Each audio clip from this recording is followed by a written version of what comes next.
নবীজি বলেন, তোমাদের কোনো ব্যক্তি যখন নামাজের মধ্যে দাঁড়ায়, সে সরাসরি আল্লাহর সাথে কথা বলে। আল্লাহু আকবার বলে।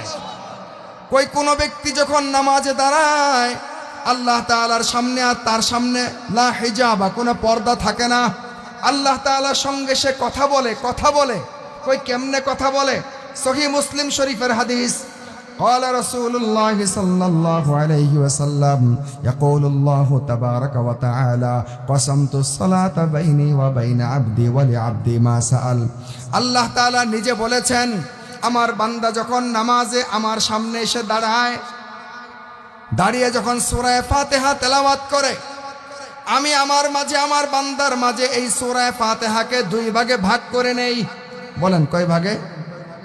মনে আছে আমি যে আপনাদের সামনে সূরা ফাতিহা পড়ে বয়ান শুরু করছি, মনে আসেনি? আল্লাহ তাআলা নিজে বলেছেন, বান্দা আমার সামনে যখন নামাজে দাঁড়ায় সূরা ফাতিহা পড়ে, কসামতুস সালাহ, এই সূরা ফাতিহাকে আমি নিজে ভাগ করি, ভাগাভাগি করি। অর্ধেক আমার বান্দার, অর্ধেক আমার। সুবহানাল্লাহ বলেন না? অর্ধেক আমার বান্দার, অর্ধেক কার? আমার। বন্ধুরা আমার, সূরা ফাতিহাতে আয়াত আছে কয়টা বলেন তো? কয়টা? 60টা আয়াত আছে। সমান সমান করে যদি ভাগ করে দেয়, আল্লাহ তাআলা যদি অর্ধেক নেন, বান্দারা যদি অর্ধেক দেন, কয়টা করে পড়ে? ও, হিসাব ঠিক আছে। 3.5টা আল্লাহর, 3.5টা বান্দার। এবার আল্লাহরটা আগে না বান্দারটা আগে? আল্লাহ কয় না আমারটা আগে দেওয়া লাগবো, আমারটা আগে দিতে হবে, কারণ আমি রব, তোমারটা পরে। তুমি আমার গোলাম, তুমি আমার পাওনা আমাকে যদি বুঝিয়ে দাও, আমি তোমার পাওনা তোমাকে পাই পাই করে বুঝিয়ে দেব। সহিহ মুসলিম শরীফের হাদিস এটা। আমার বান্দা সুন্দর করে আল্লাহ ভাগ করে দিয়েছেন। কেমনে? মনে করেন 60টা আয়াত, প্রথম 3 আয়াত আমার নিজের জন্য রিজার্ভ, এর মধ্যে বান্দার বিন্দু পরিমাণ কোনো অংশ নেই। আর শেষের 3 আয়াত আমার বান্দার জন্য রিজার্ভ, এখানে আমার কোনো অংশ নেই। আর থাকলো মাঝখানের আয়াতটা অর্ধেক আমার, অর্ধেক আমার বান্দার। সুবহানাল্লাহ বলে। ভাগাভাগি বুঝছেন? প্রথম 3 আয়াত কার? এর মধ্যে বান্দার কোনো অংশ নাই। শেষের 3 আয়াত কার? বান্দার, আল্লাহর কোনো অংশ নাই, দাবি নাই। আর মাঝখানের আয়াতটা হলো অর্ধেক আল্লাহর, অর্ধেক বান্দার, দুইজনে সমান সমান ভাগাভাগি করে। এবার আসেন ভাগাভাগি কেমনে হইল? আল্লাহ বলেন, ফাইদা ক্বালা আবদি আলহামদুলিল্লাহি রাব্বিল আলামিন। এই সূরা ফাতিহার বয়ানটা শুনেন, এরপর থেকে যত দিন নামাজ পড়বেন, জীবনে কোনোদিন সব ভুলে যাবেন, আলহামদুলিল্লাহ সূরার তরজমা ভুলবেন না। আজকের মাহফিলের কথা আজীবন মনে থাকবে ইনশাআল্লাহ। ফাইদা ক্বালা আবদি আলহামদুলিল্লাহি রাব্বিল আলামিন। আমার বান্দা যখন নামাজে দাঁড়িয়ে বলে, সকল প্রশংসা আল্লাহ তাআলার, যিনি বিশ্ব জাহানের লালন পালনকারী। আল্লাহ তাআলা দেরি করেন না। ওই যে হাদিসের মধ্যে নবীজি বলেছেন, বান্দা নামাজে দাঁড়িয়ে আল্লাহর সাথে কথা বলে সরাসরি, বান্দা আল্লাহর প্রশংসা করতে দেরি, আল্লাহ তাআলা জবাব দিতে দেরি করে না। আল্লাহ বলেন, হামিদানি আবদি, আমার বান্দা আমার প্রশংসা করলো। আচ্ছা বলেন তো দেখি, সকল প্রশংসা কেবলমাত্র কার? বলেন তো দেখি, সকল প্রশংসা আল্লাহ তাআলার জন্য। আল্লাহ তাআলার সাথে কোনো মানুষ, কোনো জিন, কোনো ফেরেশতা কারোর কোনো ভাগাভাগি আছে? তাহলে এই প্রথম নাম্বার আয়াতের একমাত্র মালিক কে? এর মধ্যে বান্দার কোনো অংশ নাই, সকল প্রশংসা কেবলমাত্র আল্লাহ তাআলার জন্য।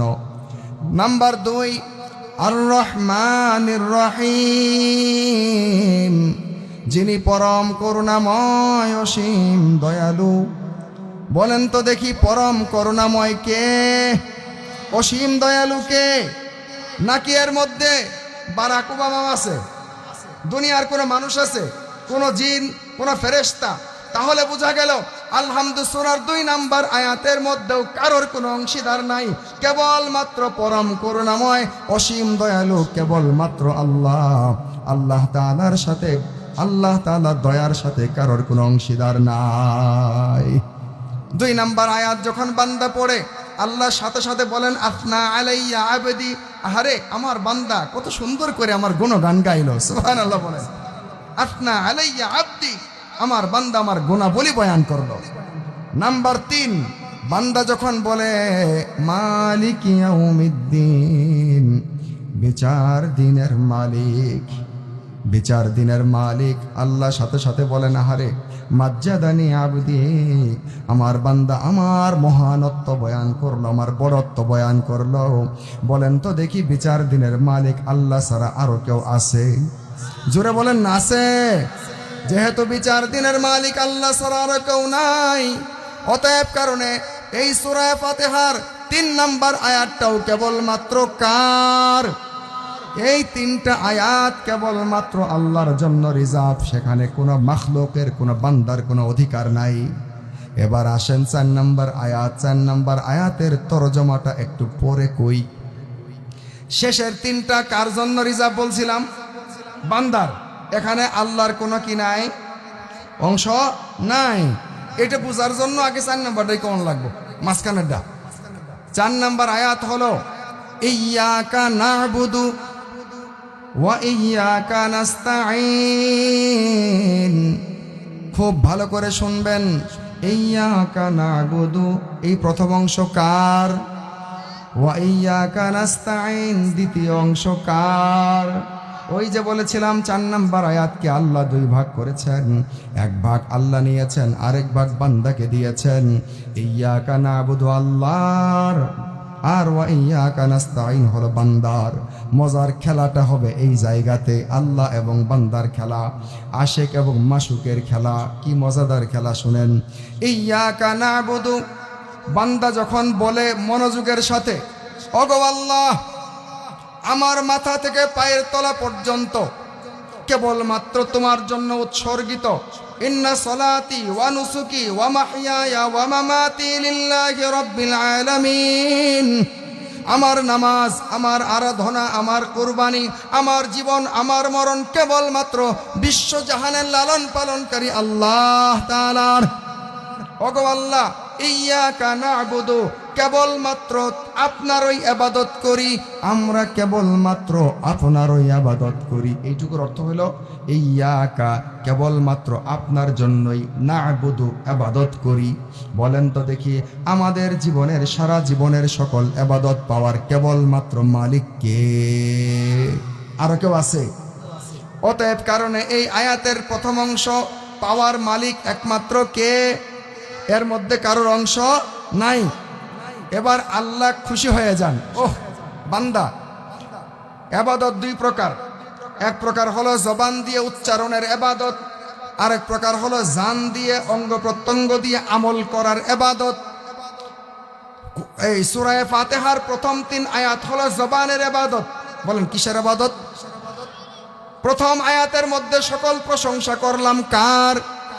দ্বিতীয় আয়াতের মধ্যে পরম করুণাময় অসীম দয়ালু বললাম কার? তৃতীয় আয়াতের মধ্যে বিচার দিবসের মালিক বলে স্বীকার করলাম কাকে? আল্লাহ 3 বার জবাব দিয়েছেন। আল্লাহ বলেন প্রথম 3 আয়াতের মধ্যে তোমার উচ্চারণ করে জবান দিয়ে আমার জন্য গুণাবলী বললা, প্রশংসা করেছ। এবার তুমি ইয়্যাকা না'বুদু বলে আমার জন্য তুমি সারা জীবনের ইবাদতগুলো নিবেদিত করে দিয়েছো। ও আমার বান্দা, আমারটা আমাকে তুমি বুঝিয়ে দিয়েছো। আমারটা যখন আমাকে, আমার পাওনাটুকু আমাকে বুঝিয়ে দিয়েছো, এবার তোমার পাওনা দেওয়ার সময় এসেছে। ও আমার বান্দা তুমি কি চাও বলো, আমি এবার তোমাকে দেব। তুমি আমারটা আমাকে দিয়েছো, এবার তোমাকে দেওয়ার সময় বান্দা বলে, আল্লাহ শিখাই দিছেন এমনে বলো ওয়া ইয়্যাকা নাস্তাঈন। আল্লাহ শিখাইয়ে দিলেন, বান্দা বলে ইয়্যাকা নাস্তাঈন, ওগো আল্লাহ আপনার কাছেই আমি সাহায্য চাই। সুবহানাল্লাহ বলেন।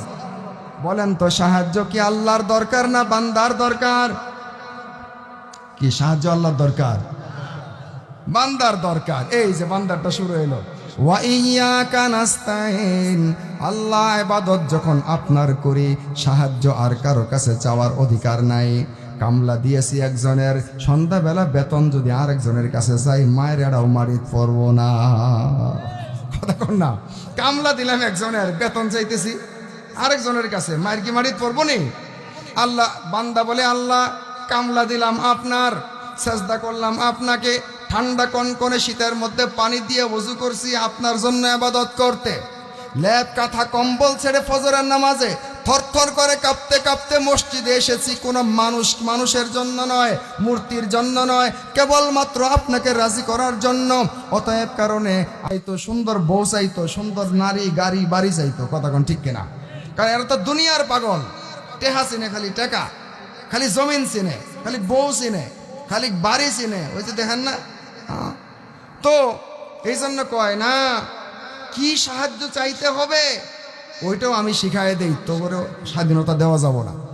আমার সিস্টেম মতো তোরা সাহায্য চা, কান টানলে মাথা চলে আসে, মাথা টানিস না, কান টানলে মাথা এমনি এসে পড়বে। আখিরাত চাও, দুনিয়া এমনি চলে আসবে। সুবহানাল্লাহ বলেন।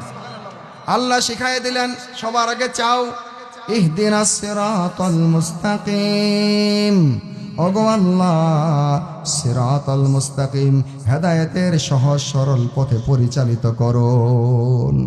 ওগো আল্লাহ গুমরাহির পথে না, শয়তানের পথে না, জাহান্নামের পথে না, পথভ্রষ্টতার পথে না, ইহুদিদের পথে না, হিন্দুদের পথে না, মূর্তি পূজার পথে না, নাস্তিকতার পথে না, সরল পথে, যে পথে গেলে জান্নাত পাওয়া যায়, যে পথে গেলে নবীর পথে যাওয়া যায়, যে পথে সাহাবায়ে কেরাম গিয়েছেন, যে পথে গেলে আপনার সান্নিধ্য অর্জন করা যায়, ওই পথে আমাদেরকে রাস্তা দেখায়া দেন। ইহদিনাস সিরাতাল মুস্তাকিম। এবার কয় নাম্বার আয়াত এটা? 5 নাম্বার আয়াত। বান্দা বলে, আয় আল্লাহ আমাদেরকে সরল সহজ পথে পরিচালিত করুন। বলেন তো, সরল সহজ পথে, হেদায়েতের পথে পরিচালিত হওয়া আল্লাহর দরকার না আমাদের দরকার?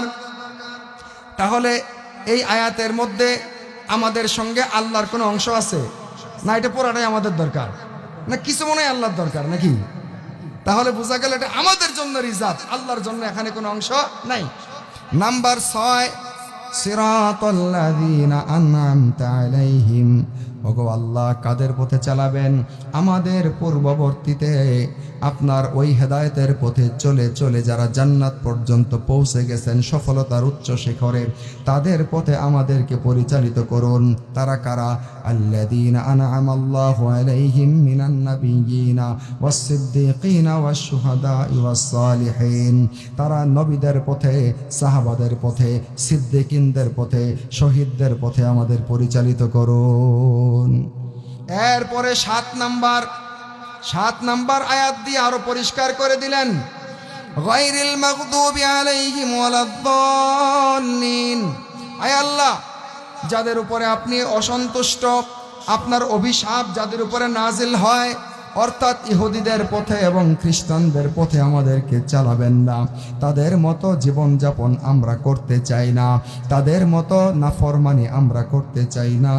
অতএব তাদের জীবন মুক্ত জীবন আমাদেরকে পরিচালিত করুন। এই হলো সূরা ফাতিহার শেষ 3 আয়াত, কেবলমাত্র আমাদের জন্য। এবার আমরা যখন বললাম, আল্লাহ তাআলা বলেন, আচ্ছা হাদা লিআবদি ওয়া লিআবদি মা সাআল, যা চেয়েছো এগুলো তোমাদের আসলে পাও না, আমি তোমাদেরকে বুঝিয়ে দিলাম, নাও। সুবহানাল্লাহ বলেন। বন্ধুরা আমার, এই জন্য নামাজের মধ্যে তেলাওয়াত করতে হবে বুঝে বুঝে। কথা বলেন কি? বুঝে বুঝে যখন তেলাওয়াত করবে তখন আর ধ্যান নষ্ট হবে না। আপনারা কাবা শরীফের তেলাওয়াত যদি শুনেন, ইন্টারনেটে শুনবেন, একটা আয়াত কাবা শরীফের ইমাম কোন আয়াত 3 বার 4 বার পর্যন্ত তেলাওয়াত করে, ইমাম সাহেব কাঁদতেছে, মুসল্লিও পিছন থেকে হু হু করে কাঁদতেছে, হেসকি দিয়ে কাঁদতেছে, আছে না নাই? জাহান্নামের আয়াত যখন আসে তখন কাঁদতে থাকে। কয় মিনিট আছে? আচ্ছা, জাহান্নামের আয়াত যখন আসে কাঁদতে থাকে, জান্নাতের আয়াত আসলে তখন ভালো লাগা সৃষ্টি হয়। বন্ধুরা আমার, এই জন্য নামাজগুলো যখন এইভাবে মনোযোগের সাথে আদায় করব, আল্লাহ তাআলা নামাজগুলোকে খুশুখুজুতে পরিণত করে দিবেন। নাম্বার 3, আচ্ছা সময় যেহেতু কম, খালি নামগুলো বলে যাই। 4 নাম্বার হলো সূরা ফাতিহা শেষে ইমাম যখন থেমে যায় তখন আমিন বলতে হয়। আপনারাও আমিন বলবেন। ইমাম যখন বলে গায়রিল মাগদুবি আলাইহিম ওয়ালাদ-দাল্লিন, তখন আপনারাও সাথে সাথে কি বলবেন? আমরাও আমিন বলবো। হাদিসের মধ্যে নবী আলাইহিস সালাতু ওয়াস সালাম বলেন, মান ওয়াফাকা তামিনাহু তামিনাল মালায়েকা গুফিরা লাহু মা তাকাদ্দামা মিন দামবি। ইমামের আমিন বলা শেষ করলে ফেরেশতারাও তখন আমিন বলে ওই সময়। তাই ফেরেশতাদের আমিনের সাথে ইমামের মুসল্লিদের আমিন যখন মিলে যায়, আল্লাহ তাআলা জিন্দেগির গুনাহকে মাফ করে দেয়। বুঝা আসছে? নাম্বার 5, নাম্বার 6 হলো কোরআন তেলাওয়াত করবেন নামাজে সুন্দর কণ্ঠে। আল্লাহ যতটুকুই কণ্ঠ দিয়েছেন আপনি সুন্দর করে তেলাওয়াত করবেন। হায় হায়, নামাজের মধ্যে তেলাওয়াত যে কি করে যত দ্রুত করতে পারে, যত দ্রুত পারে না খালি এক নিঃশ্বাসে কুল হু আল্লাহ শেষ করতে। অথচ হাদিসের মধ্যে নবীজি বলেন, নবী আলাইহিস সালাতু ওয়াস সালাম, যায়্যিনুল কুরআন বিআসওয়াতিকুম ফাইন্না সাওতাল হাসানা ইয়াজিদুল কুরআনি হুসনা। তোমরা সুন্দর কণ্ঠে সুন্দর সুরে মার্জিতভাবে কোরআন তেলাওয়াত করো, কেননা তোমাদের সুন্দর সুর সুন্দর কণ্ঠ কোরআনের সৌন্দর্য বাড়িয়ে দেয়। তাহলে কোরআনকে সুন্দর করে তেলাওয়াত করতে বলছে কে? নবী আলাইহিস সালাতু ওয়াস সালাম। তারতিলের সাথে তেলাওয়াত করা। ও বন্ধু, যখন আপনারা নামাজ পড়বেন, মনে করে সুন্নত পড়তেছেন বা কখনো জামাত পান নাই, ফরজ নামাজ পড়তেছেন, নামাজটা দেওয়ালের কাছাকাছি বা কোনো পিলার সামনে নিয়ে অথবা কোনো সূত্রা সামনে একটা পিলার বা কোনো জিনিস দাঁড় করিয়ে পড়বেন, যেন সামনে দিয়ে কোনো মানুষ চলাচলের কারণে গুনাহগার না হয়। আমাদের মসজিদে সাধারণত দেখা যায় সালাম ফিরানোর পরে এক একজন এক এক জায়গায় দাঁড়ায় সুন্নত পড়ে, সামনে দিয়ে মানুষ যাতায়াত করছে, কিছুই বুঝে না। হাদিসের মধ্যে আসছে কোনো মানুষ নামাজের সামনে দিয়ে চলাচল করা কত বড় গুনাহ, যদি এটা জানতো 40 পর্যন্ত দাঁড়িয়ে থাকতো। আবু হুরায়রা বলেন, আমি জানি না নবীজি 40 বলতে কি বুঝিয়েছেন, 40 বছর নাকি 40 মাস নাকি 40 দিন, অর্থাৎ 40 বছর পর্যন্ত যদি দাঁড়িয়ে থাকতো, তারপরও এই গুনাহটা এত বড় গুনাহ, এই গুনাহ করতে রাজি হতো না। এই জন্য নামাজের খুশু আরেকটা আলামত হলো সুন্নত পড়লে সামনের কাতারে পড়বেন, অথবা বারান্দাতে একবার সামনে পড়বেন। অনেক মুসল্লি আছে একদম সামনে খালি রাইখা পিছনে দাঁড়ায় সুন্নত পড়ে, মানুষ যাইতেও পারে না সামনে দিয়ে, পিছন দিয়েও যাইতে পারে না। আছে না? পিছনের দেওয়ালের সাথে সুন্নত পড়ে, পিছন দিয়েও যাইতে পারে না, আবার সামনে দিয়েও যাইতে পারে না। এই জন্য সামনে কোনো সূত্রা রাখবেন। আরেকটা হলো সেজদার দিকে নজর দিবেন। বলেন কোন দিকে নজর থাকবে?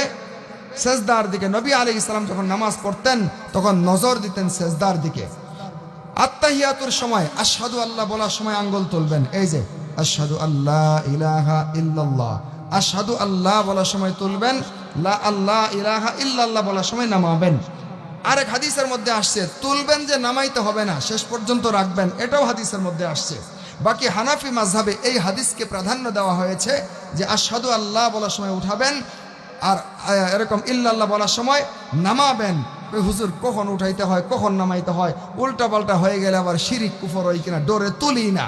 কয় না না, এত ভয়ের কিছু নাই, একটু সামান্য উঠানামার মধ্যে বেশ কম হলে গুনাহ হবে না, বাকি তুলবেন কেন? নবী আলাইহিস সালাতু ওয়াস সালাম বলেন, নাহিয়া আশাদ্দু আলা শাইতানি মিনাল হাদিদ।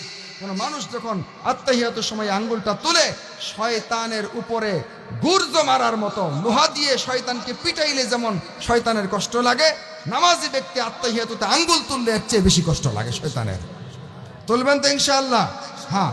সূরা কেরাত সবসময় এক সূরা দিয়ে নামাজ পড়বেন না, বিভিন্ন সূরা দিয়ে নামাজ পড়বেন, তাহলে মনোযোগ বাড়বে। এমনকি আমরা সারা বছর রুকুর তাসবিহ পড়ি সুবহান রাব্বিয়াল আযীম, সেজদার মধ্যে পড়ি সুবহান রাব্বিয়াল আলা, আছে না? আমি আরো বলতে চাই আপনাদেরকে, যদি পারেন, হাদিসের মধ্যে এসেছে রুকুর আরো তাসবিহ আছে, সেজদার আরো তাসবিহ আছে। আল্লাহুম্মা লাকা রাকাতু ওয়া বিকা আমানতু ফাশা আলাকা সামঈ ওয়া বিক, এরকম ভাবে এরকম দোয়া আছে, রুকুর দোয়া, এগুলোও পড়বেন। অর্থাৎ যেগুলো বিভিন্ন দোয়া কালামগুলোকে চেঞ্জ করে করে পড়বেন, যেগুলো হাদিসে আসছে, তাহলে মনোযোগ বাড়বে। আরেকটা হলো নামাজে খুশু এখতিয়ার করলে যে মজা, যে স্বাদ, এই স্বাদগুলোকে খেয়াল করে করে পড়বেন। নামাজের মধ্যে যতগুলো দোয়া আছে, দোয়ার অর্থ খেয়াল করে পড়বেন, তাহলে দেখবেন মনোযোগ বাড়বে। দুই সাজদার মাঝখানে যে দোয়াটা আছে, তরজমাটা যদি খেয়াল করেন, মনোযোগ অন্যদিকে যাবে না। এক সাজদা দিয়ে বসবেন, বৈশা দোয়া আছে, আল্লাহুম্মা গফিরলি, হে আল্লাহ আমাকে মাফ করে দাও, ওয়ারহামনি, আমাকে রহম করো, ওয়াহদিনি, আমাকে হেদায়েত দান করো, ওয়াআফিনি, আমাকে আফিয়াত দান করো, বালা মুক্ত মুসিবত মুক্ত করো, সুবহানাল্লাহ বলেন না, ওয়ারজুকনি, আমাকে হালাল রিজিক দ্বারা যথেষ্ট বানিয়ে দাও। চিন্তা করে দেখেন, দোয়া পড়ার সময় কই মাথায় ঠিক মতো তুলে না, ঠিক না বলেন না? হ্যাঁ, এই জন্য এই দোয়াগুলো করবেন। নামাজের পরে যে দোয়াগুলো আছে, নামাজের শেষে এরকম ভাবে দোয়ায়ে মাসুরা আছে, এই দোয়ায়ে মাসুরাটা তরজমার সাথে খেয়াল করে পড়বেন। আরে দোয়ায়ে মাসুরা তরজমা যদি বান্দা জানতো, মনোযোগ অন্যদিকে যাওয়ার কোনো সুযোগ নাই। আল্লাহুম্মা ইন্নী যালামতু নাফসি যুলমান কাসীরা, আয় আল্লাহ আমি আমার নফসের উপরে সীমাহীন জুলুম করে ফেলেছি, গুনাহ করে। ওয়ালা ইয়াগফিরুয যুনুবা ইল্লা আনতা, আপনি এই গুনাহ মাফ করার আপনি ছাড়া আর কেউ নাই, এই গুনাহ মাফ করনে ওয়ালা আপনি ছাড়া আর কেউ নাই। ওয়ালা ইয়াগফিরুয যুনুবা ইল্লা আনতা ফাগফিরলি, আমাকে মাফ করে দেন। মাগফিরাতাম মিন ইনদিকা, আপনার কাছে মাগফিরাতের দরিয়া আছে, এখান থেকে মাফ করে দেন। আয় আল্লাহ খালি গুনাহ মাফ করলেই হবে না, ওয়ারহামনি, আমাকে রহম করেন। ইন্নাকা আনতাল গফুরুর রহিম, নিশ্চয় আপনি সীমাহীন ক্ষমাশীল, সীমাহীন দয়াবান। অর্থের দিকে খেয়াল করে করে পড়বেন। মুহতারাম ভাইও, নামাজের মধ্যে মনোযোগের জন্য আরেকটা বিষয় হলো, যেই জায়নামাজে নামাজ পড়বেন, ভূতের মাথা, অত্যধিক নকশা করা এগুলো যেন না থাকে। সামনে দেওয়ালের মধ্যে কোনো ধরনের নকশা যেন না থাকে, এগুলো হাদিস আসছে, বলার সময় নাই, এগুলো খেয়াল করবেন। মোহতারাম, আরেকটা নামাজের মনোযোগের বিষয় হলো, খানা বাড়ছে, পেটে ক্ষুধা আছে, পেটের মধ্যে ক্ষুধা, খানা বাড়ছে, আহারে গুস্তের তরকারি পোলাওয়ের রান্নাকে আসতেছে, খবরদার, নবীজি বলেন আগে খাও পেট বইরা তারপরে নামাজ পড়ো। এই খানা হাজির রাইখে নামাজ পড়িও না, নবীজি নিষেধ করছেন, লা সালাতা বিহাদরাতি তাআমিন, নামাজের খানা হাজির করে নামাজ পড়িও না, এটা হাদিসে নিষেধ। নাম্বার 2, ঘুম চলে আসলে, অত্যাধিক ঘুম চলে আসছে, তখন নামাজ পড়িও না। ফরজ নামাজ তো পড়তেই হবে, বাকি নফল নামাজগুলো, তাহাজ্জুদ পড়তে যাইতেছ, ঘুমায় ঘুমায় নামাজ পড়িও না, নিষেধ আসছে হাদিসের মধ্যে। আরেকটা হলো, কোনো ব্যক্তি সামনে কথা বলতেছে অথবা সামনে ঘুমায় আছে, সামনে গল্পগুজব করতেছে, ওই ব্যক্তির সামনে দাঁড়িয়ে নামাজ পড়িও না, মনোযোগ ঠিক থাকবে না। কখনো কোন গল্পগুজব করতেছে কানে আসবে, নামাজের মনোযোগ নষ্ট হয়ে ওই ব্যক্তির গল্পের দিকে মনোযোগ চলে যাবে। ঘুমন্ত ব্যক্তি কখন কোন রকমের নড়াচড়া করে বসে, তার মনোযোগের সাথে তোমার মনোযোগ চলে যাবে। এই জন্য একটা মনোযোগ ওইদিকে, এদের সামনে নিয়ে নামাজ পড়িও না। আরেকটা হলো, পেশাব পায়খানার চাপ নিয়ে নামাজ পড়িও না। তোমার পেশাবের চাপ আসছে, পায়খানার চাপ আসছে, পেশাব পায়খানা একেবারে ফারেক হয়ে, ওই জামাত না পাইলে আর কিছু করার নাই, একা একা হলেও তারপরেও পেশাব পায়খানা করে সুন্দরভাবে ফারেক হয়ে তারপরে নামাজ পড়ো। আল্লাহ তাবারাকা ওয়া তাআলা আমাদের আমল করার তৌফিক দান করেন, বলেন আমিন।